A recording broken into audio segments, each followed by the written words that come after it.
Ladies and gentlemen, don't let the dog barking fool you. The dogs are barking to get in this chat. It is lightning round. It is Kevin Tompkins. It is Andrew Cooper. Britt Flinn will be joining us from ESPN Chattanooga in just a couple minutes. But Coop, I keep saying this and putting this in like a fractional kind of point of view, but we are 1/6 through the NFL season. I believe that's correct, but not a big math guy. We'll have to double check it. Guys, please do the math at home. Let me know if that's right. Sounds right. Yes, my dog is barking. What I've been doing is I have my wife, I ask her to buy something every single day and to put in the notes, deliver it right at 1:00. And without fail, she seems to be doing that. So that dog is a mainstay during the show. That is awesome. The dogs are barking. We are happy to be here. Of course, we are through week 3. We got a lot to talk about here. But let me say, I had a pretty good week as far as my personal takes. And of course, we have a lot of things through this NFL season that, a lot of stuff we didn't see coming here. Of course, like I said, Britt will be joining us in here, but we got so much to talk about. I just want to get right into it because it's exciting stuff. Like, the Dolphins put up like 70 points, and I want to say they were playing like, Tulane or like Rice or something, but no, they're playing the Denver Broncos, which I guess maybe there's not that much of a difference, but like 70 points in this day and age in the NFL is, I can't wrap my head around it. Yeah, it doesn't make much sense. And the funny part is that, that he didn't kick the field goal. They could have kicked the field goal to set the all-time record. And everyone's like, oh, that was nice of him to not embarrass the Broncos, as if they weren't. That saved them from being embarrassed. If they had kicked that field goal, then the Broncos certainly would have been embarrassed. But because they didn't, not embarrassing at all, right, Kev? What happened? Losing by 50? No, not at all. Anytime as a former ball boy, the Denver Broncos, that you can put up 70 points on your former team, I think you got to do it. So it was nice to see a little restraint out of Mike McDaniel, I suppose. Yeah, he's a sweetheart. Really. I mean, the thing is, anyone that watched that game, like, you couldn't even accuse them of running up the score. I remember as a Patriots fan watching a game at home in the snow against the Titans. The Titans were not ready for the snow. They were not ready for winter Tom Brady. And the Patriots did run up the score. And, Randy Moss, I think, caught like his 4th touchdown pass in like the 4th quarter. They won like 57. That game, I could see people being like, oh, yeah, you ran up the score. They did not run up the score, man. They took the starters out. They put Mike White in. Mike White threw like a 50-yard touchdown to Chosen Anderson, who was called up off the practice squad like that morning. Like, they just couldn't stop anything, right? They took, Raheem Mostert had 4 touchdowns. They put the rookie in there. He just he couldn't be stopped, right? So it was like, you can't even blame them. You can't even say, oh, they ran the score, because they didn't. The Broncos could not stop a damn thing. Right. In the 4th quarter alone, like, Achane caught that 10-yard pass, but then Robbie Chosen, 68-yard touchdown. And Achane had a 67, like, this team can score at will. It's not like they're running like 12 play, 13 play, 14 play drives. This offense is so explosive that, they could just rip this off at any time. That's how you get to 70 points. The craziest part of the whole thing was that Achane, and he said he just to confirm, he came out and said he wants it pronounced Achane. So difficult, because we've been saying Achane the whole time. He said Achane before. Right. Well, it's like the Tanyan, I want to be called this, and he finally developed the chutzpah to go out and say it and be like, all right, I just want to be called this now. Dude, the worst one ever was Zach Parise. So Zach, do you remember that? He played for hockey, right? Yeah. Yes, he played for the New Jersey Devils, and for like 5 years, he let everyone call him Zach Parise. And especially all the guys in New Jersey were like, hey, yeah, Parise, hey, how you doing?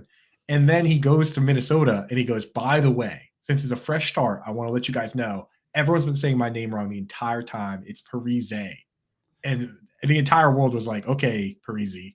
Like, I'm sorry, dude, but it's too late, man. Yeah, at least Achane is getting out in front of it. But the crazy part of that game is Achane also had another like 30-yard touchdown run that was called back on a holding.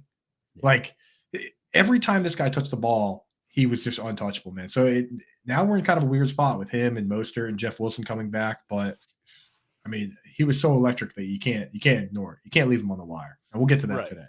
Right. And I, recorded my target report bullet points video that should be out later on today. And that was the hardest part is not dissecting that backfield. It was pronouncing Achan's name correctly. Yeah. Brutal, dude. Tough Ninja for Chicken. all this. I love when Ninja Chicken's such a great name, dude. And that Miami KC game, that's going to be a lot of fun, man. So I have yet to go to Germany. I've been to Europe. We did the honeymoon. Hey, there she is, our angel. Hi, guys. There she is. We've missed you. I know. Sorry, I had a little bit of a technical issue. Kept me up a little bit. So sorry for we've been talking about fashionably late. Having the computer off for a week, dude. You probably had to fire it back up, clean the dust out of there, dude. What's happening? Windows update action going on? Yeah, it definitely is an update. We had that issue on Sunday with the sound card, and it wasn't reading any of my devices. So, but I'm here now. I'm good. Let's talk about some football. I looked down in the chat and I was like, who is putting this inappropriate comment in? I know. I mean, I appreciate Sellers. I realized who it was, and I was like, okay.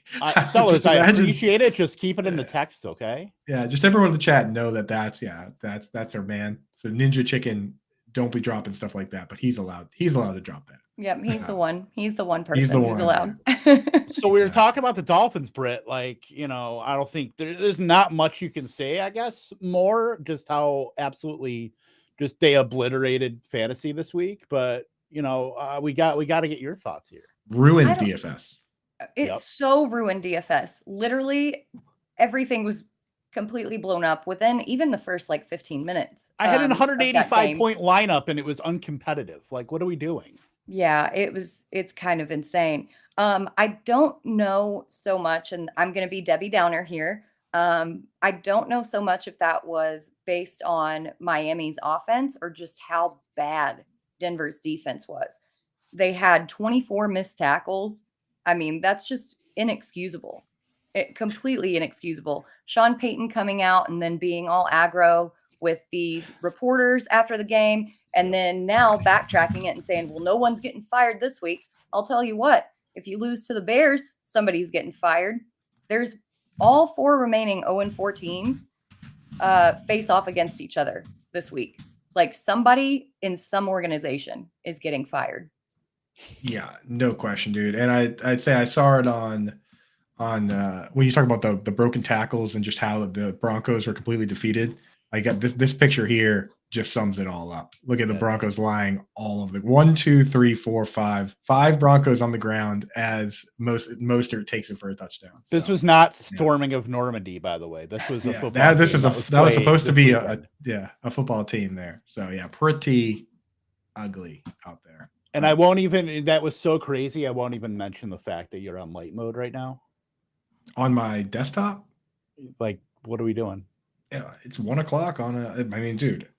All these shut-ins with the dark mode, man. These latchkey Harry Potter under the stair. God, I resemble that remark.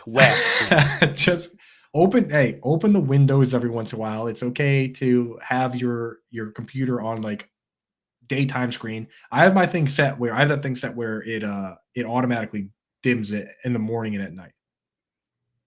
See, I use light mode for an entirely different reason. It's because I'm a vampire and I'm pretending that I'm getting vitamin D from my computer screen. You get sustenance from it. Yeah, exactly. We need it. I cannot do light mode under any circumstances. So I guess I am a creature of the night. Will stay that creature of the night. But the chat is hopping today. Of course, we got Toronto Dave, Scampers, Fernando. We got some Ninja Chicken, of course. We got some questions in here too. Let's hit up those and we'll continue on here. How far off is Pacheco from Ramondre? Thinking about pairing Pacheco with Dobbs or Christian Kirk for him. Smart. I'm fine with Ramondre. I'm a little concerned about how much Zeke took as the world's preeminent Zeke hater. He looked much more efficient than Ramondre did last week. I can't even sugarcoat. I tweeted this out. I swear. If you are slow out there or looking slow, just choose a lower number. The lower number you wear, the faster you look. Zeke, number 15, Zeke Elliott is 100% faster than all previous iterations of Zeke Elliott. And if he drops down to number 7, forget about it, dude. Speed off the charts. talk about going 0. But no, I don't think that I would get rid of Pacheco or either Dubs or Kirk for Ramondre. That split is still very real. Yeah. I know that Pacheco's workload was a little bit skewed because of the Jerick McKinnon explosion game that we had on Sunday, but he's still going to be a huge part of this offense. I like Pacheco a lot more than I do Ramondre, especially with the issues that the Patriots have had on their offensive line. Yep. And then George in here. And then also how much fab for Tank Dell, 25%. Boost that up. I think if you you can't put the toothpaste back in the tube here with Tank Dell. There are 2 players on the fringe of greatness, right? So Tank Dell is already a guy that you can start, but we look at the great quote unquote slot wide receivers of the league. And when they take the step to greatness is when they go from being a pure slot wide receiver to a full-time player. CeeDee Lamb as a rookie is a perfect example. Because he was a rookie and those are the rules, he was coming off the field for Michael Gallup and Amari Cooper and was playing a part-time share. Even then, he finished as wide receiver 24. The next year, he flipped and he became the full-time player where you play slot in 3 wide and go to flanker for 2 wide. Tank Dell and our own Britt Flynn's bestie, Josh Downs, both those players, I think, if the moment that they get that role, it may be this year and maybe next year. The moment they get that role, they're going to be household names. And Tank Dell is already so explosive with the snaps he has right now. And then honestly, Josh Downs to a certain degree as well. You can start them now, but just know that now is probably the last time you can get them in Dynasty before they become full-time players. And then it'll truly be wheels up. Yeah, I think Tank Dell might have already taken that step forward to full-time player because if you look at the snap division, Robert Woods was out there out wide all the time. Tank Dell was out there all the time. And then it was Nico Collins and John Mechie actually coming in and out for one another. Tank Dell was still out there. And we heard about how he and CJ Stroud had become like best friends at the combine, how CJ Stroud lobbied heavily for Tank Dell. Why couldn't we get this like 3 months ago, by the way? I've been telling you guys. Go back on fantasyalarm.com to an article from like late April or even early April. I have been telling you guys that Tank Dell is the man. And he just so happens that he is. That's the thing. Brandon Huffman said it as well, that like certain people worried about size and all this stuff. First and foremost, you have to ask yourself, are these guys going to be NFL caliber players? And he mentioned Josh Downs by name. He mentioned Bryce Young. Tank Dell fits that mold as well, where it's like, before we can even worry about 40 time and height and all that, are these guys actually going to be NFL caliber players? Because like a guy like N'Keal Harry checked every box in terms of size and speed and production and everything for college, but he just doesn't have that special something, that extra something that determines whether you're going to survive at the highest level of football or not. Whereas that's the first question. And it looks like Tank Dell is surviving here. And to Britt's point, with this team, they use a fullback, and that's what holds back the wide receiver 3. On the very first play of the game this week, they rolled out there with a fullback, and it was Robert Woods and Tank Dell on the field, not Nico Collins. So, hey, maybe Nico's a bit of a sell high. We'll have to see. In the world I want to live in, I would love for Robert Woods to just go away and have Nico Collins, right? So you have Dalton Schultz with his foot tethered to the line, Nico Collins, 6'4", with his foot tethered to the line, and then Tank Dell can move all over the place and go in motion and do whatever. And you don't have to worry about him getting jammed. You don't have to worry much about his size. That's the world I want to live in. But Robert Woods, of course, a veteran, is going to get some play. Yeah. And in the world I live in, I want Andrew Beck returning every single kick or punt. Oh, my God. The best, dude. That was like peak fullback season was Andrew Beck returning a kickoff for a touchdown. I said it was a squib kick that was yes. Yeah, I said it on my show yesterday where it's like, no matter what position you play, and everyone's done this to some degree in their life, where you just sit there and you're like, and you daydream about like, well, what if this happened, right? You're like, you're like, what if this person fell and I caught them and I saved the day, right? Like, you know what I mean? Or like something like that. Like when you're a fullback on the kick return team, every time you get out there, of course you're thinking, okay, I got to block this guy. But in the back of your mind, you're thinking, well, what if they kick it to me and I like run this guy over and I score like an 85-yard touchdown? And it happened for Andrew Beck. Dude. Did that surpass the Dan Connolly 67-yard kickoff return? I think that's the big question. I think it has against to my be. Packers. Well, that's the thing is, Britt, I want your input on this. So on one hand, Andrew Beck actually scored. Dan Connolly was tackled at the 5. If I could go back and change any play in NFL history, it would be to get Dan Connolly in the end zone. But on the flip side, Dan Connolly is a guard, right? And Andrew Beck's a fullback. Very the distance, the odds of Dan Connolly ever getting the ball in his hands at all are like nothing. So I don't know which one's the better play, Britt. I mean, I think Andrew Beck has to be right. Like degree of difficulty. And literally record setting for the heaviest player to ever run a kickoff back.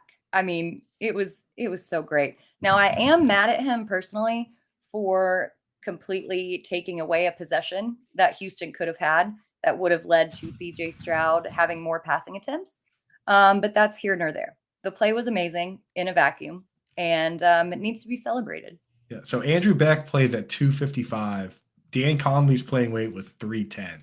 So, oh my God, dude. And just the way he was holding the ball too, like straight up and down like this, dude, like unbelievable. Dan Connolly's but I think you got to give it to the touchdown, Britt. I think that's it. It means everything. Those last 5 yards mean everything. Yeah.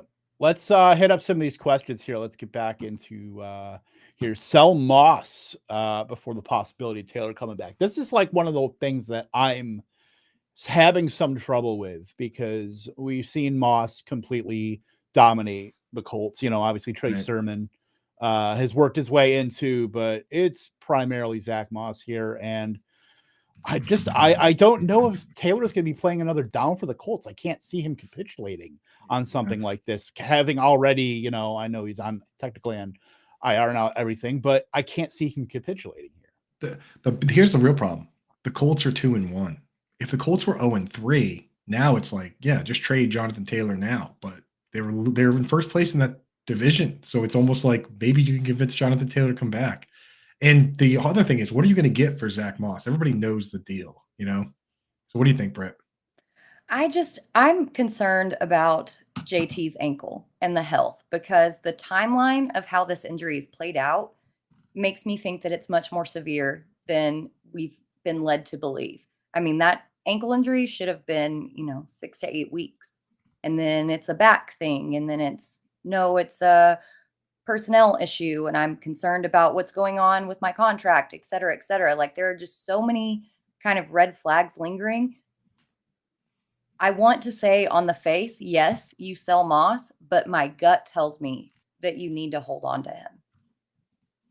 Yeah, that's about where I'm at because with so many running backs going down lately and, with so many committees, like Moss is like the one true guy that I think is almost I shouldn't say committee proof, but he's the closest thing to it, I think right now. Obviously, oh God, it's tough. I don't know if I could sell Moss right now. I think if you got him, you just have to put him in your lineup and kind of just.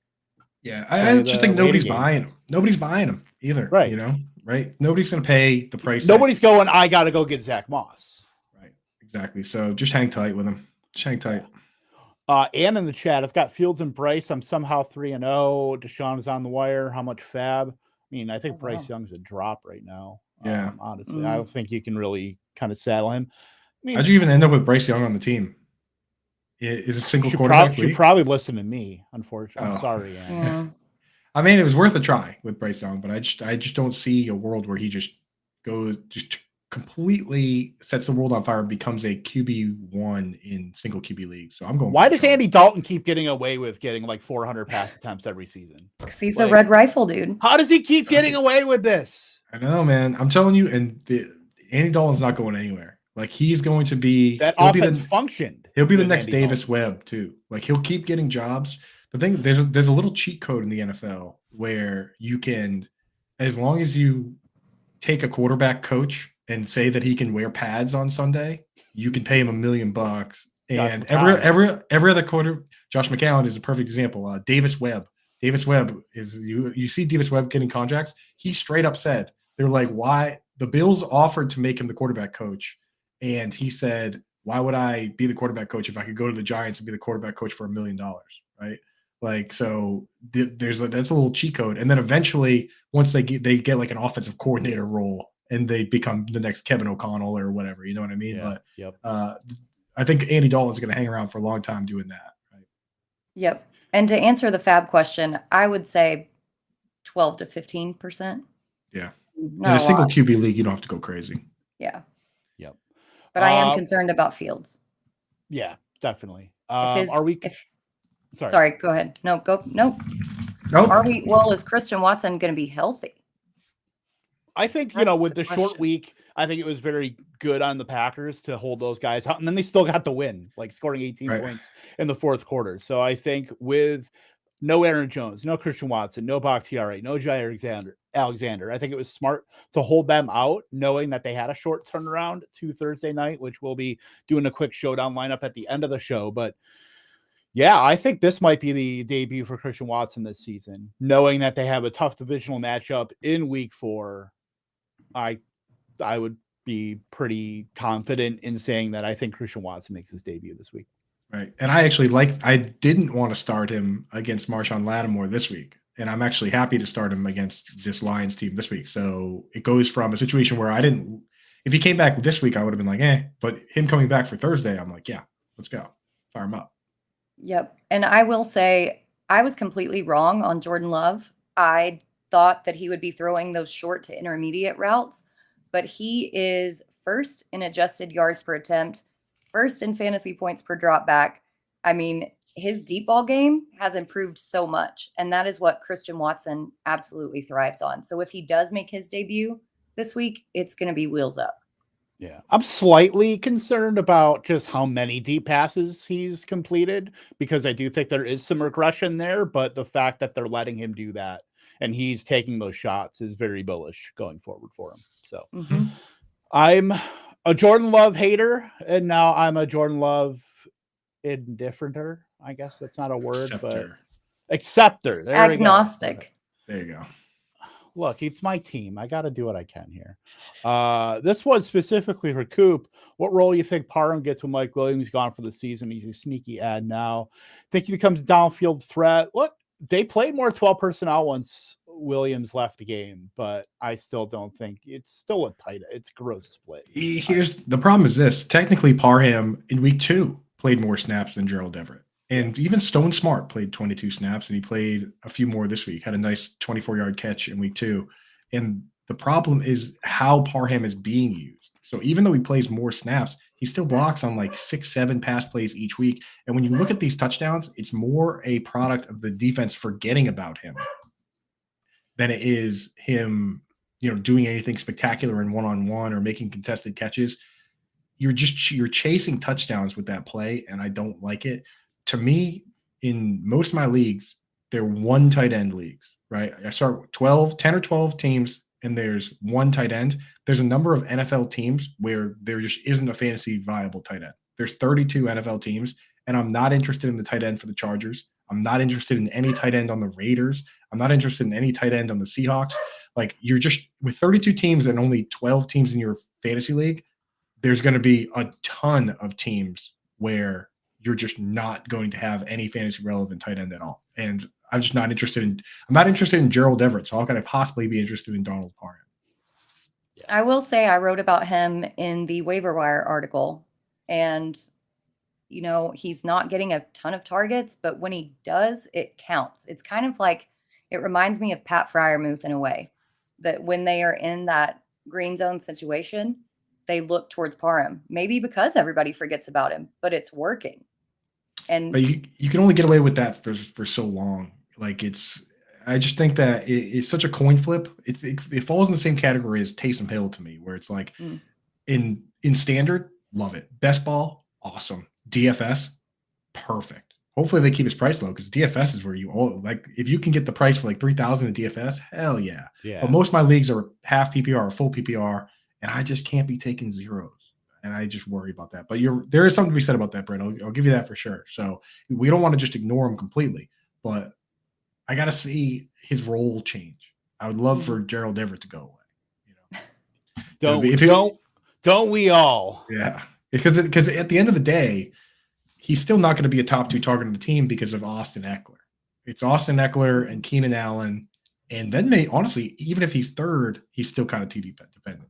So I don't know. Yeah. All I know is this. I want to say this. Quentin Johnston. Did you guys see what Staley said about Quentin Johnston? I didn't. Yeah, about the he was playing because he had guys in front of him, or he hasn't been playing. The main reason Quentin Johnston hasn't played as much is more because of the talent they have in wide receiver, and not necessarily that he wasn't ready. And that is actually where I would rather him be talented, but like not know the plays yet. That because seems then it more says, of a Staley thing than anything. That doesn't sound good. Yeah, that means that he's not playing because. So he just straight up said he's not playing because we think Josh Palmer's better, and I don't know. Josh Palmer. Do you know analytics, bro? Didn't Josh Palmer just played like the entire season last year? They only had 2 games last year where Keenan Allen and Mike Williams played the whole game. So Josh Palmer, we saw plenty of Josh Palmer, and it was fine. He's KJ Osborne. He's KJ Osborne. I mean, you know there's what? nothing wrong with that, but it's like empty calories. What do you think, Britt? Quentin Johnston just doesn't pass the eye test for me yet. I think he is very talented, but the way that he's anticipating these throws, and he's not necessarily dropping them, but he's just not like seeing them in the way that he should be in the middle of his route. I tend to lean Palmer. You just described DJ Chark. Right. You just described DJ Chase Claypool Chark, and I'm now horrified for Quentin Let's get a Venn diagram of KJ Osborne, Quentin Johnston, DJ Chark. How many Venn diagrams can we fit? The Venn diagram of Quentin Johnston and DJ Chark is a circle. Yeah. It's just the whole thing is so okay. They have KJ Osborne and DJ Chark, and I mean, if one of them's going to play more snaps, then I think I guess I want Palmer. And then Donald Parham is Jimmy Graham. I'm just going to add somebody else completely Jimmy different. Graham's Tank Dell.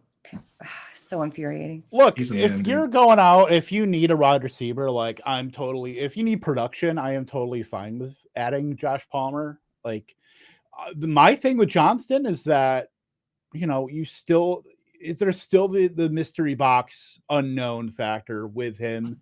And I can't see him playing over Palmer like in like week 14.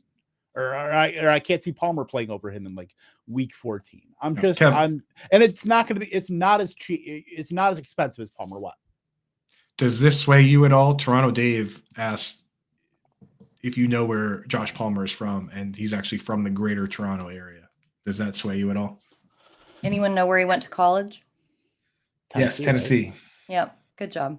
I remember that because we know ball, guys. We know ball. I remember that because they specifically said they were looking for a cornerback, and they were scouting Asante Samuel and Asante Samuel Jr. who they drafted, and they kept seeing this one dude. They were looking at all these cornerbacks, and they kept seeing this one dude from Tennessee just dunking on all of them. And it turned out to be Josh Palmer. Like his quarterback was terrible. His stats weren't good, but if you go back and watch the tape, every top corner that got drafted in the first 2 rounds, Kev, the guy that the Packers took in the second round, like he was just Stokes, or no, Eric, yeah, it was. I think Stokes. Like Georgia? Yeah, Eric Stokes, yeah. He's just like one-on-one, just decimating everybody. So like clearly he's got some contested catchability. It's just hasn't really materialized just yet.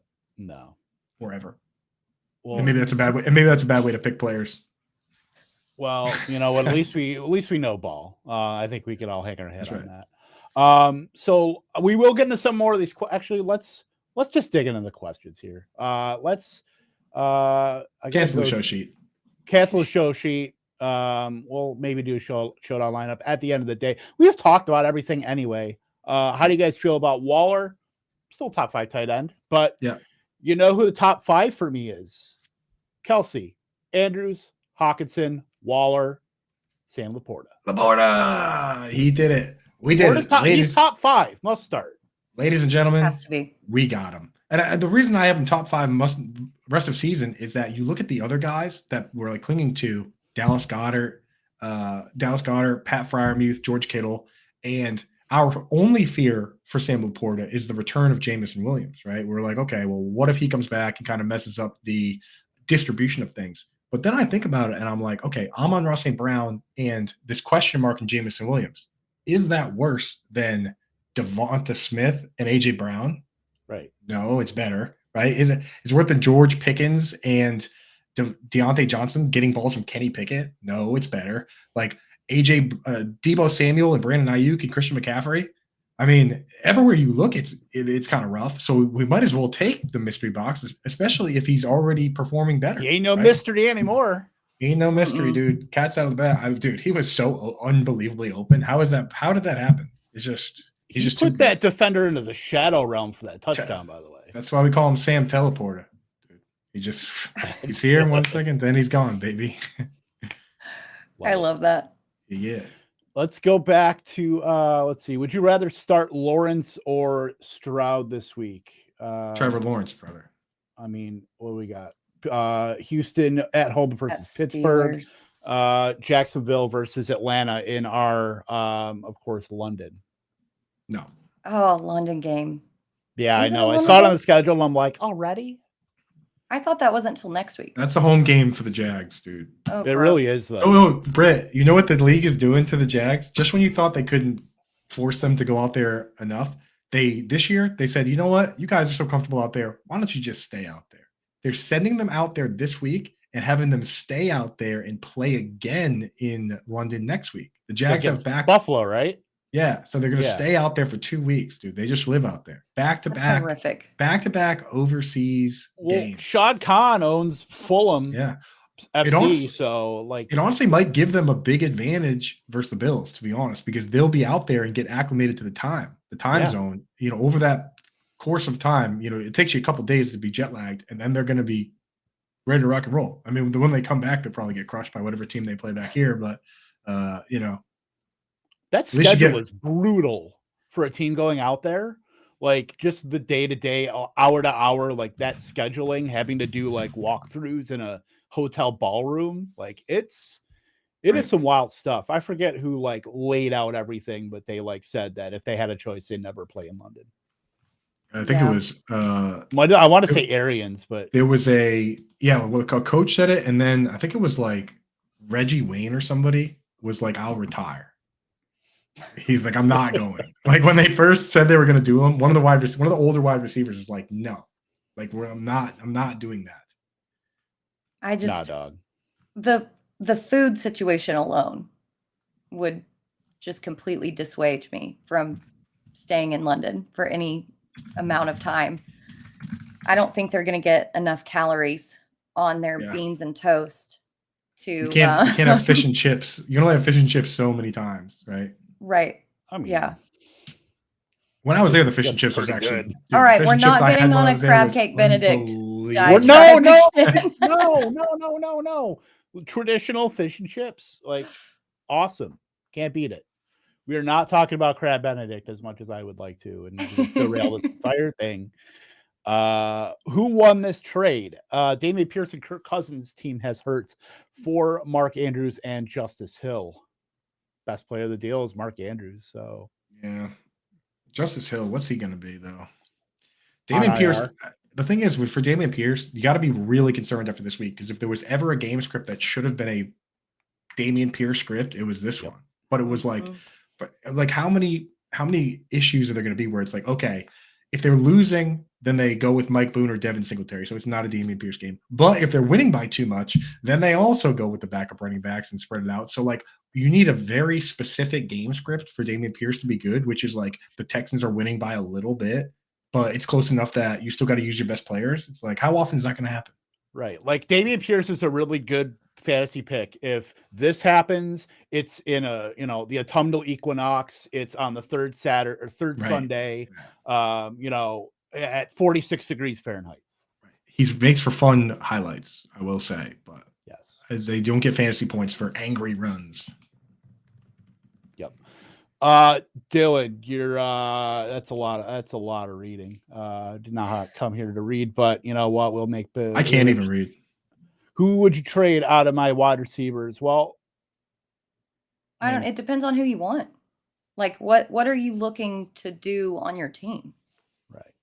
Yeah. Some more context, I would say. It's just we'll You didn't even list your Oh, he's got Andrews.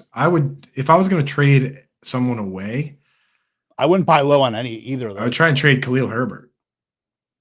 Yeah, That's and I who. wouldn't buy That's who I low would on. trade. There's no real buy low on Kyron Williams or Damian Pierce right now. Yeah. Yeah, don't feel Khalil good about Herbert it. for Damian Pierce is like just It's lateral. swapping your blue shirt for your like light blue shirt. It's the same. It's Right. like that meme Right. of the teacher going to class every day, has basically the same outfit Yeah, every time he Spider-Man. walks into class. That's what I that actually trade's love like. that. I love that, dude. That guy. The Spider-Man pointing meme there. So yeah, I Yeah. wouldn't go crazy doing it. I like your team. You have a good team. Yeah. What point are you comfortable starting Laporta over Waller? I think that's pretty good. Right now, I think you could make the case either way there. I think right now you based on just the say offense looking better. Give me Laporta, but you can make Yeah. the case for Waller too. you play matchups, right? So, Kev, any update on Devondre Campbell? If Devondre Campbell's out this week, then Laporta is going to be a smash spot. If Campbell it can kind of be a hassle for the tight end, and then Yeah, he was a DNP on the estimated report for Monday. So, and for the again with the Seahawks, it's always the same thing, right? Jamal Adams, I think is getting closer, but I don't know if he plays. Right. So you just keep He's already said that he's playing. There you go. Yeah, it came out yesterday that he's going to make his debut, but a quad injury, especially a quad tear, is pretty severe. So That's gnarly. Yeah, I wouldn't be shocked to He gets see hurt him every like year, on a dude. snap count. Yeah, like some crazy injury, either a broken ankle, a torn quad, some kind of freak situation that What he always happens needs- with him. What he needs like a hand transplant. How many times has that dude dropped? Insane. Right. The number. I think. How many interceptions does that guy even have? I think Troy Brown has the same number of interceptions as him. Like he just can't. Mike Furry. He can't catch the football, dude. It's crazy. No. Crazy. I guess that's why he plays defense. Braves Fed 527, the Twitch gang chiming in here. Should I start Christian Kirk versus Falcons Day Flowers? Josh Reynolds with the Packers. Gotta get the Twitch gang shades on, baby. Let's go. My wife, I got a new desk, and my wife was like, "Do you need all these sunglasses?" It's like, if anything, I don't have enough. Shout out Twitch gang, baby. I love that. That's excellent. Got my Twitch gang glasses. These are my Miami hangover glasses for the players that stink when they play Miami because they're out all night partying. What else we got? So what was the question again? Oh my gosh. I would say Kirk, Flowers, or Reynolds. Flowers. It's Flowers. Josh Reynolds, dude. Holy no show. Like I know he was going up against AJ Terrell, but god damn. Me and Mpemba told a bunch of people to start Josh Reynolds. Apologies on that one, dude. He all exercise captain. Big oof. Well, I mean, he's no Nick Westbrook-Akine, but he's no Josh Palmer. He might be getting the Lifetime Achievement Award by like week 7, by the way. The all-time greatest is definitely Jalen Guyton. Ian Thomas, dude. Jalen Guyton, I would argue Jalen Guyton. Ian Thomas's yards per route run that one year was like 0.04. It was crazy, bro. Yeah. So I'm gonna differentiate and say Kirk, but that's me. I can make a case either way. Don't hate it. Yeah. Sorry, Britt, but that's Scott needed to know this question. I believe if you threw a flag, this would be targeting. I think that's No, it's my first day back, Scott. What are you doing with the tough questions, dude? I do have the ability to put the time out on YouTube, but I'm a nice guy and I won't do that. No, he's fine. I will say be better. I love Scott. I will say, and this is very, very tough for me to admit, that offense as a whole, I don't necessarily know that I would say drop him, but you can't start him until he provides more than anything more consistent than a downfield play.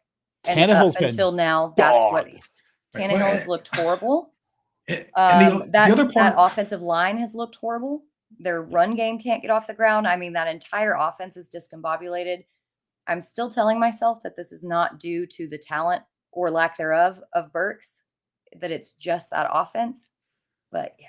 The other part is he's been dealing with the knee. And like when you have something like that and you take away the physicality from a player like this, you take away a whole part of his game. Like, imagine if you take Deebo Samuel and you just take away the physicality.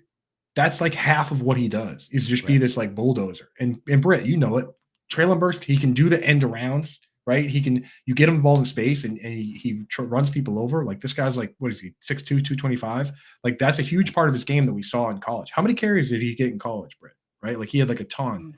And when you've got this knee issue and this lack of creativity, you're not using an entire part of his game that is arguably the biggest part. He has 1 carry so far in 2020. Right. If you were just going to throw regular passes down the sideline to Deebo Samuel, he would not be that great of a player. It's the other things that the player does. And if he's got a knee issue, then you can't really lean into this. You can't tell this guy to go out and just, smash the way he should. So I think Burks has better days ahead. Yep. Yeah, I agree. Yeah, let's get off of Tennessee. We could probably talk about them for like another hour here. So things we didn't see coming, like as far as weeks 1 through 3. We've talked about the Dolphins ad nauseum, but Britt, like one thing you didn't see coming, like in the first 3 weeks of the season. Yeah, just kick me when I'm down. No, I'm kidding. But no, I think I guess maybe the Cardinals trying.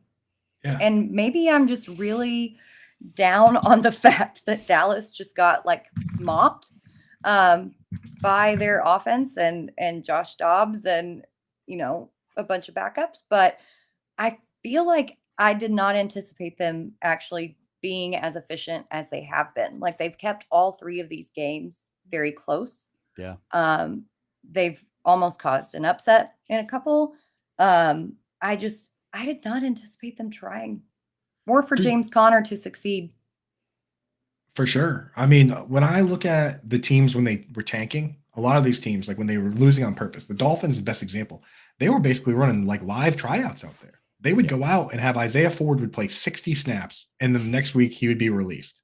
And then they would use Preston Williams to play the whole game, and they'd say, okay, Preston, we like you. And then they'd put him aside a little bit and try out another guy. And it would be Salvin Ahmed one day and Myles Gaskin the next day and Patrick Laird the next day. Shout out Pete Overzet. Like, they would just keep running guys through and trying different guys out. That's not what the Cardinals are doing, right, Britt? They're using James Conner. They're running James Conner like they want to win. They're firing the ball at their Zach Ertz instead of using Trey McBride. They're using Marquise Brown and Rondale Moore and Michael in the backfield. That touchdown by Rondale Moore. Exactly. You would think that you would see them like mixing in Keontae Ingram and all these other guys and say, hey, you know what? We're not going to win this year, so let's find out who's going to be part of this team moving forward. And they're actually not doing that. They're saying, let's win right now. I don't know why they would do that, because they're not going to win the Super Bowl, and it's in their best interest to lose. But hey, you know what? The professionals out there. Right. Yeah. Yeah. Oh, we got more Twitch gang in the chat, dude. Shout out Twitch crew.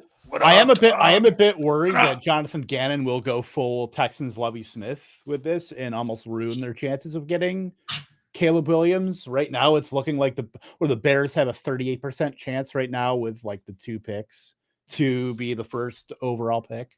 Remember when Adam? We still don't even know if Caleb Williams is going to come out. He might I don't not. think he wants to play for one of these teams. So you're tanking for what? Remember when Adam Gase started winning Harrison? games? When Adam Gase started winning games, and the Jets had to be like, "You're fired, dude." Like, you, we were going to wait until the season was over to fire you, but we have to fire you right now because you're ruining. You're already going to be fired, but you're ruining the future of this organization by winning these games for no reason at all, right? So crazy. I remember the Cardinals did that one year, and it was like a miraculous toe drag catch in the back of the end zone. Nate Poole. Game. You talk about the Nate Poole against the Vikings to knock them out of the playoffs and put the Packers in the playoffs. And put the Packers in the playoffs. He got the key to the city of Green Bay. Right. And the Cardinals went from having the first pick to like the 3rd pick because of that stupid, like the amazing toe drag touchdown. You know who threw that pass, by the way? Josh McCown. Was it? Blackhawk McCown? Yep. Let's go, dude. Anquan Bolden's rookie season. I watched that video back a couple weeks ago, and I completely blanked that. Like, I'm like, Anquan Bolden was on that team. Like, that was his rookie season where he balled out. Yeah, Anquan Bolden played until he was like 37 years old. Right. He was like, they were tush pushing him down the field just to get down the field. So my biggest surprise, we don't have a lot of time, so I'm just going to say the fact that the Vikings don't have any wins yet is surprising to me, and it still is. Doesn't matter. right? Yeah. It it's literally like, doesn't matter. It doesn't matter. It's like that. I think they're still going to be just fine. But I mean, if you had asked me before I even looked at the standings this morning, I would have been like, yeah, Vikings won a game. Oh, they beat and then I would have been like, wait a second. That one guy. No, they beat that one team. Like when I woke up this morning, if you had asked me how many wins the Vikings had, I probably would have said 2. But the fact that they have, when I was looking at the standings, I was like, wait a second, they haven't won a single game. That's crazy. I still think they're a good team, so they'll be fine. And the fact that Kirk Cousins is currently the QB1, and they That's awesome. still have not won a single damn game. That's fantasy. Whew. That's fantasy, baby. Yep. Love Speaking of fantasy, let's talk about just some of these waiver wire guys real quick, and then we'll do a quick showdown lineup, and I think we'll be good here. So I think, we talked about Devon Achane. Want to make sure I get that right, but Toothpaste is out of the two. Achane. I'm going to go on record right now saying Achane. I don't care how it's really pronounced. That sounds way cool. Wow, that's a stand. It sounds cooler. It just sounds cooler. Well, it's like Dobbs versus Dubs. Chain, like Chan, Achane. 4chan. Chain. No. Chain. That's what I want, baby. No Chan. You don't get paid to sing. Britt. None of us do. Britt sings Britt does. Britt does. No. Come on. No. Sing us a song. No. If you don't sing, I will sing. If you don't sing, we'll get Scott Frankel on here to sing. And my voice is not in any kind of shape. Rain check. See you next. We'll do that next week. Yeah. Yeah, but your voice is like CMC, where like 50% of your voice is still way better than me or Kelly's. Right? My voice is Joshua Kelly. Like you could give my voice every chance, and it's just not going to it's not going to produce. Oh my gosh. I love it. No, sorry, Frankel. Those are the rules. You got to come on and sing us a song. What song? Everyone in the chat, if you had to sing a song on this show, what song would it be? Bye Bye Lil Sebastian. Beautiful. 10,000 Candles in the Wind. Hell yeah. I think that we asked the karaoke guy at the expo if he had Bye Bye Sebastian on his rotation. Yeah. So waivers. Focus. Okay. So we've talked about Achane, whatever, however you say it. We talked about Quentin Johnston. Talked about Palmer. Like, who are some other guys? Let's like Coop. I know you got a couple guys that. Yeah, so I got deeper. I figured you guys would be coming in with the hot picks. But we got I know a lot of our guys a lot of our gamers are sharp. So in leagues like that, like Achane's already, you're not just going to pick up a guy like that. You're not going to pick up Elijah Mitchell. Some deeper leagues, you got to be looking at Zach Charbonnet, right? Mm-hmm. Kev, you have a lot of him in best ball, and the whole plan, of course, was for him to carve out some sort of role, right? There's essentially, for high leverage spots, there's first down, right? Just the fact that you get called out there on first down necessitates that you will get more touches and more plays. Just a fact of the matter, right? Goal line. We always talk about that. I'm not going to hit the bingo square on the pass interference in the end zone, but goal line is a big one. And 2-minute drill. If you can get the 2-minute drill snaps, you will get all the snaps, right? Because you can't substitute those guys out. There's no time. You need to know all the audibles. You need to know all the schemes, all the plays. And turns out Zach Charbonnet this week might have stolen that role. He was getting some pass work. This week he played all the 2-minute drill snaps. If he can have that role, that is crucial, because if you get one of those snaps, you're going to get them all. So give me a little Charbonnet in some deep leagues.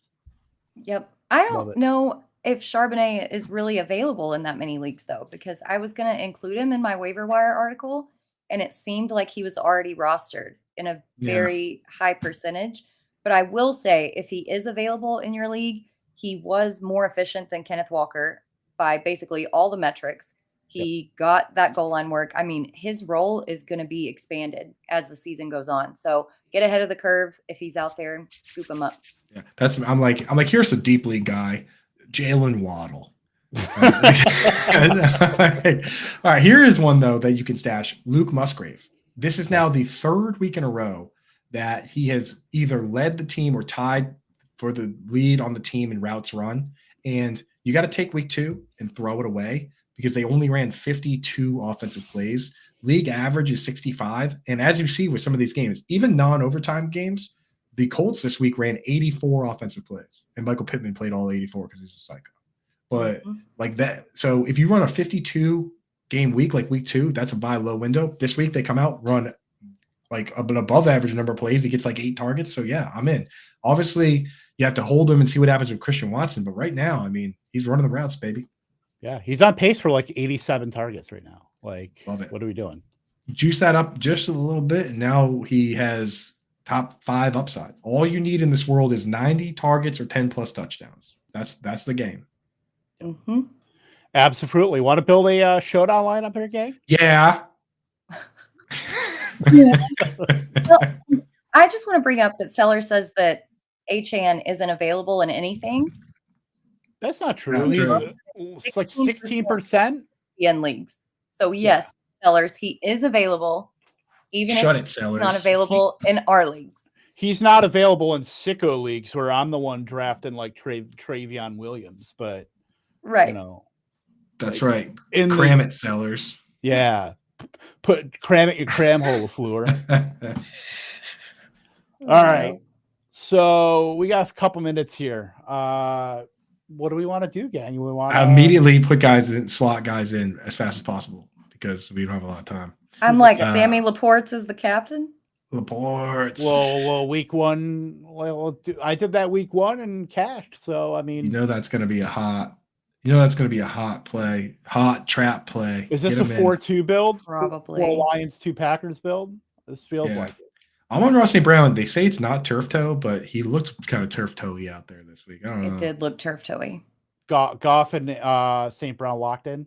Who's our ringer? That's where you got to start, dude. Mm-hmm. You know who our ringer Jason is? Kabinda. Let's start Let's start an injured fullback. No.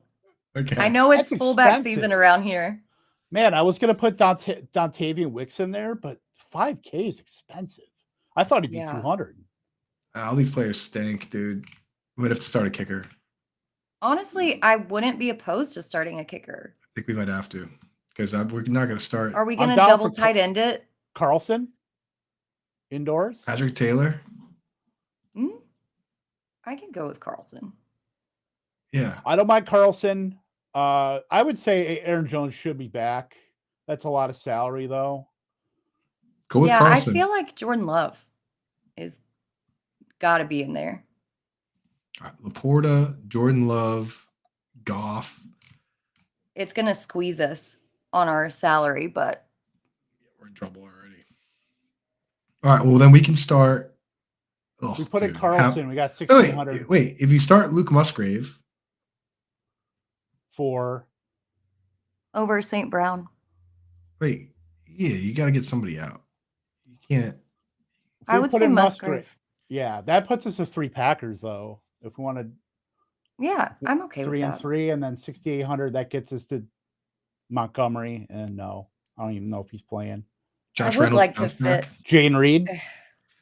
Does Jair Alexander go in the slot? Like, is he going to cover Amon-Ra St. Not Brown? really. No. Oh my God! So Josh Reynolds just going to get beat up again, second week in a row. Probably. Oh man, well, he's the best. He's the most affordable player for what we have left in our budget. I know. This team stinks. Yeah, I'm not in love with it. Not loving it. Take how much if we swap out Laporta and Musgrave? No, if we take Jordan. Oh wait, make Musgrave the captain. Yeah, like be real contrarian. Get Muskrat in there at the top. Let's go. Muskrat. It's not even that much cheaper than. Is it not? Yeah, that's what I wanted to see. Wasn't sure. Why can't I move him to captain? Oh, you got it. Oh, look at that. Here we go. Here's contrarian. Yeah. Marvin Jones, Jahmyr Gibbs. Oh. Marvin Jones sucks, dude. He does suck, but he's $1,000. Better than Reynolds. Yeah. Is he? No. Well. I mean, maybe when you face Jair Alexander, I mean, if they're just gonna, I'm like, what the hell? I think he probably sees more Rasul Douglas than anything, but put it in. What are we putting on this? $200? We're gonna tinker with this. We'll tinker. This is the shell. This is the shell right now. But look, gang, we're through 1/6 of the NFL season already, and it feels like we just started. And don't cry that that it's gone. Just be happy that it happened. Exactly. Got to treasure these weeks. Yep. And if we didn't get to your questions, pop on over to the Fantasy Alarm Discord. We'll get you answered over there. And check out the All Pro while you're over there. Yeah. 7 days. 7 days free. Yep. Can't beat it. And then stick with us here too, because of course, Alarm Fantasy Football is next. So if you got questions that were not answered, go ask him over there. Then Howard will tell you that you're super smart for doing so. We got the legendary JB Berry coming on to talk about his hot new article. I check it out every single week. He goes through all the matchups, wide receivers, cornerbacks, whole deal. So he's coming on to talk about that with us next show. So hang tight with us. It's going to be fun. Perfect. Absolutely. Perf, as the kids say. All right, we are out of here. For Andrew Cooper, for Britt Flinn, I'm Kevin Tompkins. Someone else say Toodles. Toodles.